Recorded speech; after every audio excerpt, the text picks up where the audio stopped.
Hello बच्चों, कैसे हैं आप लोग। आशा करते हैं कि अच्छे होंगे।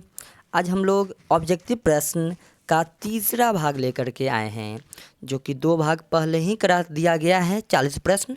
और आज हम लोग फिर से 20 और प्रश्न केमिस्ट्री का लेकर के आए हैं, जिसमें आज का पहला और वीवीआई प्रश्न है आपका कि जल में विलेय विटामिन कौन कौन से हैं। अच्छा प्रश्न है यह, जो कि आपके एग्जामों में बराबर पूछ दिया जाता है। याद रखेंगे कि जल में घुलने वाला जो विटामिन होता है वह होता है विटामिन सी, बी और सी। कौन कौन विटामिन जल में घुल जाता है? बी और सी जो है वह जल में घुल जाता है। और अगला प्रश्न है, वसा में विलेय विटामिन कौन कौन से हैं। देखिए, दोनों प्रश्न में कन्फ्यूजन नहीं होइएगा, एक जल में विलेय था और अभी जो प्रश्न है 42 नंबर, जो कि 40 पहले और दूसरा प्रश्न आज, कि वसा में विलेय विटामिन कौन कौन से हैं। तो याद रखेंगे, वसा में विलेय विटामिन जो है वह है ए, डी, ई और के। सही है। यह 4 विटामिन जो है वह आपका क्या है, वसा में विलेय है। तो जल में विलेय कौन कौन हो गए? बी और सी। वसा में विलेय कौन कौन हो गए? ए, डी, ई और के। यह आपका विटामिन वसा में विलेय है।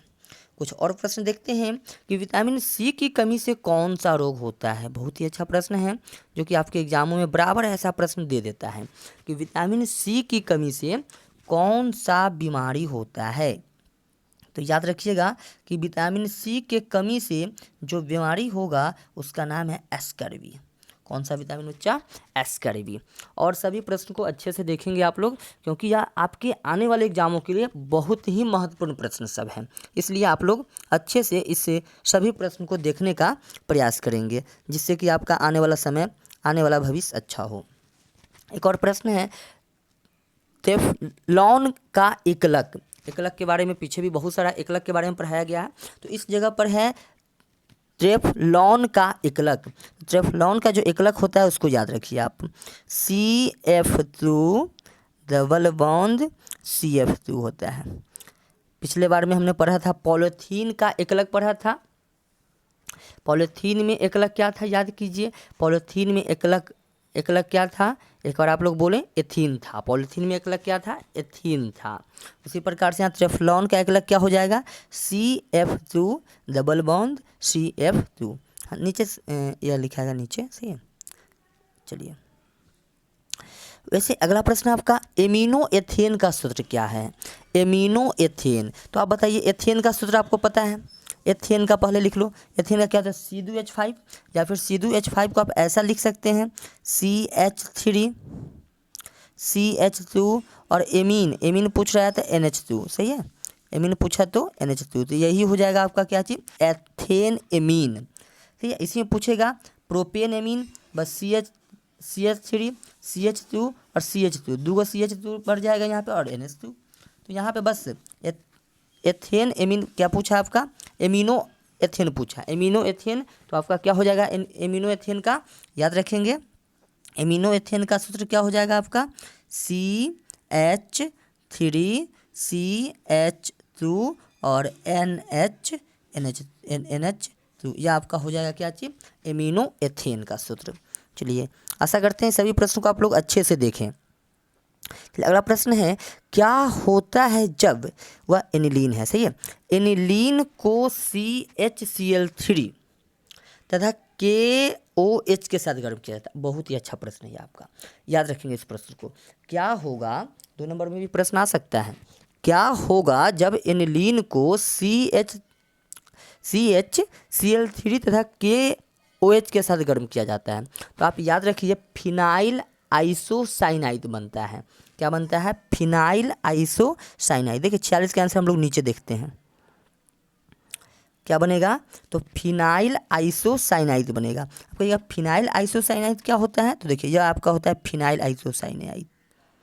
यह होता है आपका बेंजीन। बनाइए, बेंजीन बन गया आपका, और इस जगह पे आपका लगेगा NC। यही आपका फिनाइल आइसोसाइनाइड। यह क्या है आपका? फिनाइल आइसोसाइनाइड, यही बनता है। इसको आप लोग याद रखेंगे। सही है। चलिए, नंबर था आपका 46 कि क्या होता है जब एनिलीन को CHCl3 तथा KOH के साथ गर्म किया जाता है तो क्या बनेगा, फिनाइल आइसोसाइनाइड। अगला प्रश्न, अम्लीय माध्यम में नाइट्रोबेंजीन के अपचयन से क्या होता है। अम्लीय माध्यम में नाइट्रोबेंजीन के अपचयन से क्या होता है। चलिए यह भी आपका अच्छा प्रश्न है। 47 नंबर भी प्रश्न आपका अच्छा है। 2 नंबर का भी प्रश्न है, उसका भी आंसर हम लोग यहाँ देखेंगे। इन्होंने क्या कह दिया कि क्या होता है जब, एक सेकेंड, 47 नंबर क्या प्रश्न था कि अम्लीय माध्यम में नाइट्रोबेंजीन, पहले तो यह पता लगाइए कि नाइट्रोबेंजीन होता क्या है। क्या पहले नाइट्रोबेंजीन क्या होता है उसके बारे में देख लीजिए। तो यह आपके पास क्या है, यह आपके पास है बेंजीन। इस जगह पे मैंने लगा दिया NO2 यही हो गया आपका नाइट्रोबेंजीन, सही है। इसका अपचयन किसके माध्यम में किया जा रहा है, तो अम्लीय माध्यम में। तो HCl आपका अम्ल हो जाएगा, HCl अम्ल हो गया। तो जब इसके माध्यम में करते हैं ना तो आपका जो बन के तैयार होता है, तो याद रखिएगा वह यह बन के तैयार होता है। देखिए यह बेंजीन पे क्या लग गया आपका NH2। इसको क्या कहते हैं पता है, बताइए क्या कहते हैं, इसको कहते हैं एनिलीन, इसी को कहते हैं एनिलीन। तो आपके पास यहाँ से इसी को कहते हैं एनिलीन, याद रखेंगे इसको एनिलीन कहते हैं। तो दो नंबर में भी इस प्रकार का प्रश्न पूछ देगा। क्या प्रश्न पूछेगा इसके बारे में हम एक बार चर्चा करते हैं। देखिएगा क्या प्रश्न पूछेगा आपसे, तो देख लीजिए प्रश्न क्या पूछेगा। प्रश्न पूछ सकता है कि क्या होता है जब नाइट्रोबेंजीन का अपचयन अम्लीय माध्यम में कराया जाता है तो एनिलीन बना। या फिर प्रश्न ऐसा पूछ सकता है कि नाइट्रोबेंजीन से यह जो आप नाइट्रोबेंजीन देख रहे हैं कि नाइट्रोबेंजीन से एनिलीन कैसे प्राप्त करेंगे, नाइट्रोबेंजीन से एनिलीन कैसे प्राप्त करेंगे। तो बस यही बनाना है जो अभी हम बनाए थे ना, नाइट्रोबेंजीन से एनिलीन कैसे बनाए थे। देखिए तो यह आपका क्या था, नाइट्रोबेंजीन था। यहाँ पे क्या लगा देना है हमको, NO2 लगा देंगे और इसकी अभिक्रिया क्या चीज़ से करा दो, HCl के साथ करा दो। तो क्या बन जाता है मेरा क्या बन जाता है, एनिलीन बन के तैयार हो जाता है। बहुत ही अच्छा प्रश्न है, इसको आप लोग ध्यान रखिएगा। यह आपका क्या बन के तैयार हो गया, एनिलीन बन के तैयार हो गया। 2 प्रश्न आपका यहाँ से बनता है, इसको आप लोग ध्यान रखेंगे। चलिए आगे प्रश्न चलते हैं। प्रश्न संख्या 48 था कि क्या होता है जब, नहीं 47 था अभी ना, 47 था। 48 क्या होता है जब फिनॉल की अभिक्रिया अमोनिया से कराते हैं। ये भी अच्छा प्रश्न, जब फिनॉल की अभिक्रिया अमोनिया से कराओ। फिनॉल की अभिक्रिया देखो फिर से हम नीचे देखते हैं इसका आंसर क्या होगा। फिनॉल की अभिक्रिया, फिनॉल क्या होता है, तो फिनॉल पहले बना लेते हैं हम लोग। फिनॉल क्या होता है, सो फिनॉल बनाओ, यह आपका होगा OH फिनॉल। अब फिनॉल की अभिक्रिया किससे कराना है, तो अमोनिया से। अमोनिया मतलब NH3 के साथ कराते हैं। तो क्या होता है, सो देखिए होता क्या है, सो देख लीजिए, आप खुद बताइएगा कि क्या बनेगा।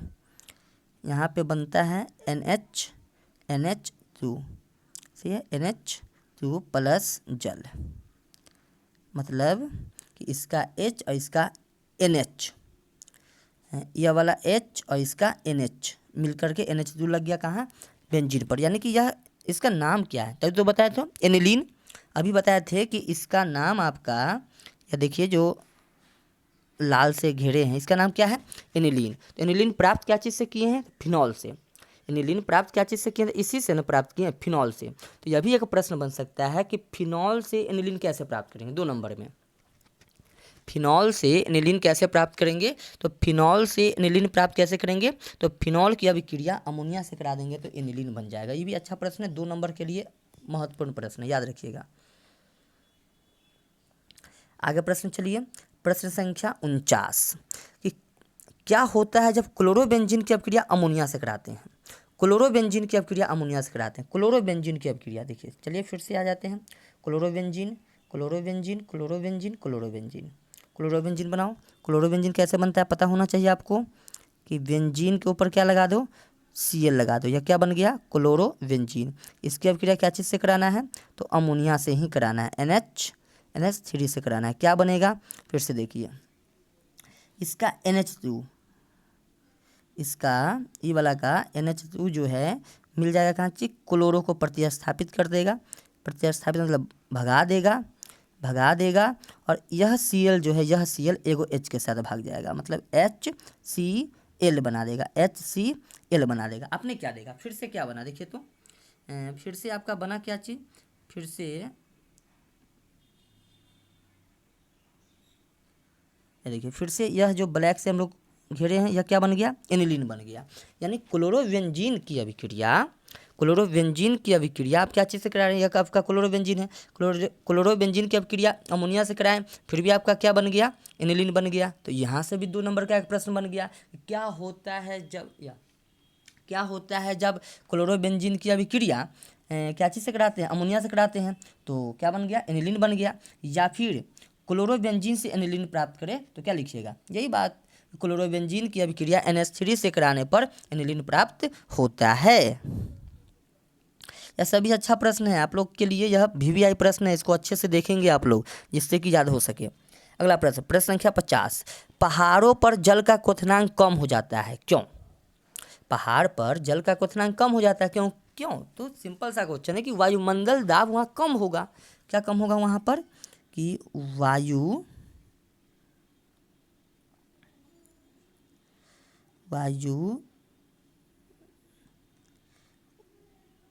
वायुमंडलीय दाब जो है वहाँ क्या होगा आपका, कम है, इस कारण से। सही है। अगला प्रश्न, कीटोन का क्रियाशील मूलक, बहुत ही अच्छा प्रश्न है, बराबर एग्जाम में पूछा गया, कीटोन का क्रियाशील मूलक, तो कीटोन का क्रियाशील मूलक यही होता है, COO। सही है, ये आपका कीटोन का क्रियाशील मूलक हो गया। अगला प्रश्न है, कार्बन की संयोजकता है, तो कार्बन की संयोजकता 4 होती है, आप लोग को भी याद है कार्बन की संयोजकता कितनी होती है, 4 होती है। अगला प्रश्न, समुद्री जल में पाए जाने वाला तत्व क्या है? ये इतना आसान प्रश्न पूछिएगा भाई, इस समुद्री जल में क्या पाया जाता है, नहीं पता है? इस समुद्री जल में क्या पाया जाता है, आयोडीन पाया जाता है। समुद्री जल में क्या पाया जाता है, आयोडीन पाया जाता है। कॉपर पाइराइट का सूत्र, ओहो इतना आसान, तो क्या होता है कॉपर पाइराइट का सूत्र, बताइए तो। कॉपर पाइराइट का सूत्र क्या हो जाता है, कॉपर पाइराइट, तो कॉपर पाइराइट होता है CuFeS2, यही है आपका कॉपर पाइराइट। और कॉपर का यह अयस्क है, याद रखेंगे, कॉपर के एक अयस्क का नाम भी पता चल गया, कॉपर पाइराइट, और कॉपर पाइराइट का सूत्र क्या होगा, CuFeS2। चलिए बहुत अच्छे। अगला प्रश्न आपका कि सल्फाइड अयस्क का सांद्रण किया जाता है, इतना आसान। सल्फाइड अयस्क का सांद्रण कहाँ करते हैं, तो याद रखिए, सल्फाइड अयस्क का सांद्रण होता है फेन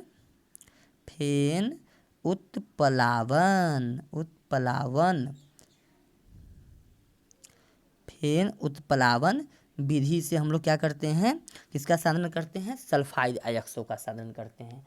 सल्फाइड अयस्कों का सांद्रण किस विधि से किया जाता है, फेन उत्प्लावन विधि से किया जाता है। चलिए अगला प्रश्न है, अच्छा प्रश्न 56 नंबर प्रश्न, जो कि बहुत ही महत्वपूर्ण प्रश्न है कि समान ताप एवं दाब पर, मतलब कि समान टेम्परेचर एवं प्रेशर पर किसी गैस के 1 मोल का आयतन कितना होता है, तो इसको तो याद कर जाइए, 22.4 लीटर होता है। सही है, दशमलव है यहाँ पे, 22.4 लीटर होता है। सही है, 22.4 लीटर होता है। समान ताप एवं दाब पर किसी गैस के 1 मोल का आयतन कितना होता है, 22.4 लीटर होता है।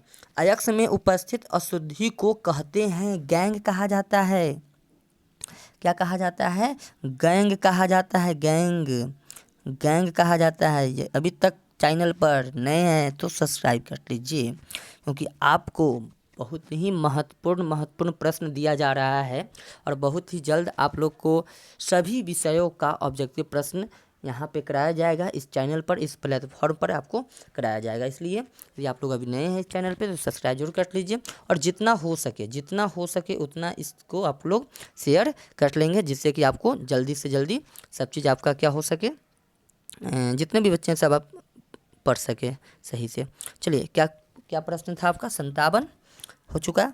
पनीर किसका उदाहरण है, पनीर याद करो किसका उदाहरण है, पढ़ाया गया होगा पनीर किसका उदाहरण हो जाएगा, तो पनीर उदाहरण होता है जैल का। किसका, जैल का, जैल। पनीर किसका उदाहरण होगा?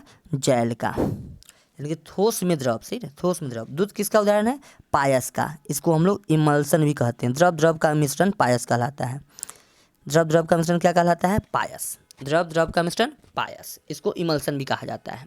नाइट्रस अम्ल का सूत्र, देखो नाइट्रिक नहीं है, गलती लगा देता है बच्चा, नाइट्रस है।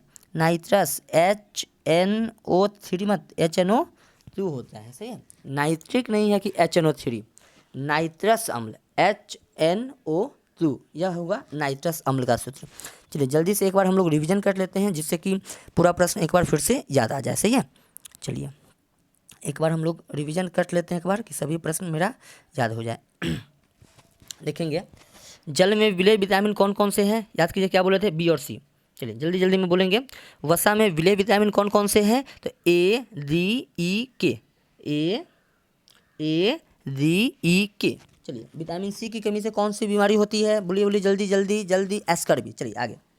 ट्रेफ्लॉन का एकलक है, ट्रेफ्लॉन का एकलक क्या है? तो CF2 डबल बॉन्ड CF2। जल्दी जल्दी बोलेंगे जिससे कि याद हो जाए। एमिनो एथेन का सूत्र, एमिनो एथेन, तो एथेन का लिख दो, एमिनो NH2 लगा दो, यानी कि क्या हो जाएगा इसका सूत्र? यानी कि हो जाएगा, ऐसे भी लिख सकते हैं, C2H5NH2, यह भी इसका हो सकता है, सही है।